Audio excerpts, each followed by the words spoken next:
সকালের রুটিন সেরে চলে গেলাম কিচেনে লাঞ্চের জোগাড় করতে।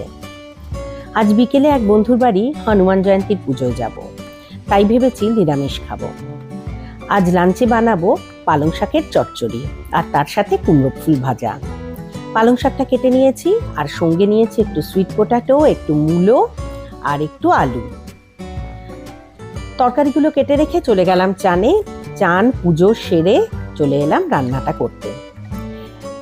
তেলের মধ্যে দিয়ে দিলাম 5 ফোড়ন, শুকনো লঙ্কা আর তেজপাতা। তারপরে দিয়ে দিলাম আলু, সুইট পটাটো, মূলো সবকিছু। এগুলোকে ভালো করে ভেজে ভেজে নিয়ে তারপরে তাতে দিলাম হলুদ গুঁড়ো, জিরে গুঁড়ো, লঙ্কা গুঁড়ো আর একটু জল দিয়ে ভালো করে কষিয়ে নিলাম। এটা কষে যাওয়ার পরে একটু দিয়ে দিলাম আদা আর লঙ্কার বাটা। সেটা দিয়েও ভালো করে মিশিয়ে কষিয়ে নিয়ে পালং শাকটা দিয়ে দিলাম। পালং শাকটার থেকে জল বেরিয়ে খুব সুন্দর করে হয়ে গেল সেদ্ধ। আমি একটু ফুলকপির ডাঁটা আর ছোলা সেদ্ধ করে রেখেছিলাম, সেটাও মিলিয়ে দিলাম এর মধ্যে। খাওয়ার সময় ছোলাগুলো যখন মুখে পড়ছিল বেশ লাগছিল জানো। আর এই কুমড়ো ফুল আমি তো এখন অবসেসড হয়ে গেছি। আমাদের গার্ডেনে পাওয়া যাচ্ছে আর আমাদের ওয়াচম্যান আমায় এনে দিচ্ছে, আর আমি রোজই ভেজে ভেজে খাচ্ছি। বেশ ভালো হলো আজকের লাঞ্চটা।